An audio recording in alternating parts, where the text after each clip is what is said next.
relais de Laurence pour vous souhaiter la bienvenue donc, au domaine. En fait, vous êtes ici sur la commune de La Haye-Foissière, qui est une petite commune de l'appellation du Muscadet. Il y a 3 zones d'appellation pour le Muscadet. Muscadet Coteaux de la Loire, donc qui sont un peu plus à l'est. Muscadet Côte de Grandlieu, plus proche de l'océan si on veut. Et au milieu, donc le secteur historique qui est le secteur de Sévremen, Muscadet de Sévremen, et qui doit son nom aux 2 rivières qui traversent en fait le vignoble, donc la Sèvre nantaise et la Maine. Voilà.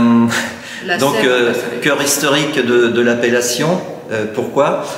Parce qu'en fait ce sont des vignerons de notre commune qui dès 1926 ont demandé la notion d'appellation pour le Muscadet, et à l'époque nous avions obtenu l'appellation Grand Cru de Sévremen, et ensuite cette appellation est devenue Sévremen à la naissance des appellations d'origine contrôlée en 1936.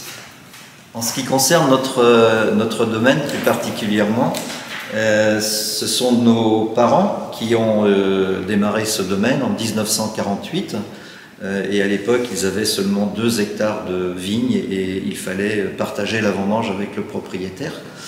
À force de travail et de persévérance, ils sont arrivés à 7 ou 8 hectares aux alentours des années 80. Et c'est à cette époque que j'ai décidé de revenir travailler avec eux sur le domaine. Je suis le dernier d'une famille de 8 enfants. Voilà. Donc personnellement, je me suis installé en 1981 et à l'époque, mes parents n'avaient pas une cave très fonctionnelle. Elle se situait dans le haut du village et donc nous avons décidé de venir s'implanter sur ce secteur qui s'appelle l'Aquilla. Voilà. Donc en 81, nous avons fait ce premier bâtiment qui comprenait à la fois la partie pour le pressurage et des cuves souterraines qui sont en fait la particularité de notre vignoble, puisque beaucoup de vin est stocké dans des cuves souterraines. Au fur et à mesure, les gens nous proposaient leurs vignes, les gens du village en fait qui arrivaient à l'âge de la retraite, et donc en 87, comme nous étions déjà passés à un nombre d'hectares supérieur, j'ai demandé à mon frère, qui était pourtant plus âgé que moi, mais s'il voulait revenir travailler avec moi pour gérer le domaine. Voilà, donc Daniel est arrivé non, je me trompe, en 85, pardon. Daniel est arrivé en 1985 et à nous deux, nous avons fait prospérer le domaine. En 90, Laurence est arrivée, mon épouse, voilà, et donc Laurence est venue s'associer à nous pour faire progresser le domaine. Une étape importante est aussi l'année 2000.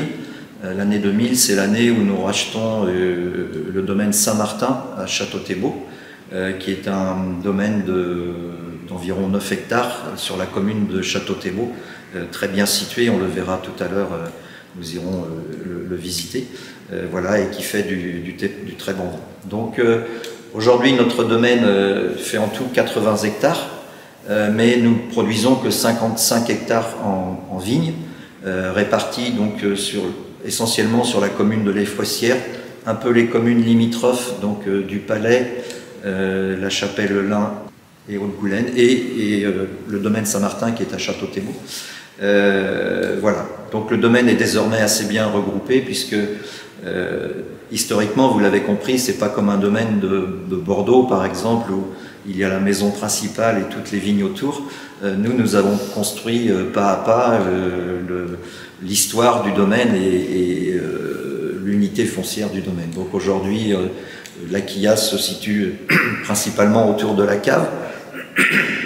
Nous avons autour de la cave 17 hectares de vignes, plus des secteurs qu'on essaiera de vous montrer plus en avant tout à l'heure. Voilà, excusez-moi.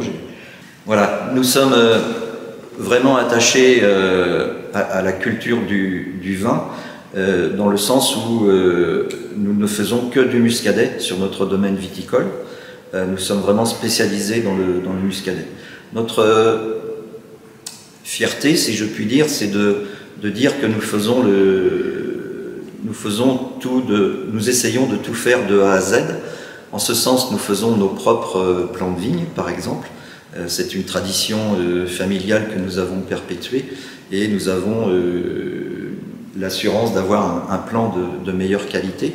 Nous faisons nos propres mises en bouteille, certes avec du matériel qui appartient en commun avec d'autres vignerons, mais là aussi c'est un gage de qualité pour nous, et nous ne faisons que du muscadet, voilà, que du cépage melon de Bourgogne, qui est le cépage de l'appellation muscadet. Et même pour le dernier né de nos produits, qui est notre méthode traditionnelle Maléco, sa spécificité, c'est d'être fait sur le domaine. Alors on se fait aider forcément par des spécialistes qui sont compétents, parce que c'est difficile de faire une méthode traditionnelle. Voilà, mais on le fait donc chez nous, et on le fait également qu'avec du melon de Bourgogne. Donc voilà un peu l'historique de notre maison. Je vais peut-être oublier de vous dire qu'aujourd'hui, mon frère Daniel est en retraite, mais comme c'est un amoureux de la vigne, il vient très régulièrement sur le domaine pour nous aider, soit à la taille de la vigne ou pendant la période des vendanges. Et donc désormais, nous ne sommes que tous les deux, Laurence et moi-même, à gérer le domaine pour l'instant. Et on peut vous annoncer que dans quelques années, enfin dans un an ou 2 ans, notre fils aîné Mathieu, qui travaille aujourd'hui dans une maison qui s'appelle Manitou à Ancenis, va revenir travailler avec nous sur le domaine. Donc la continuité du domaine est assurée. Voilà pour la présentation du domaine.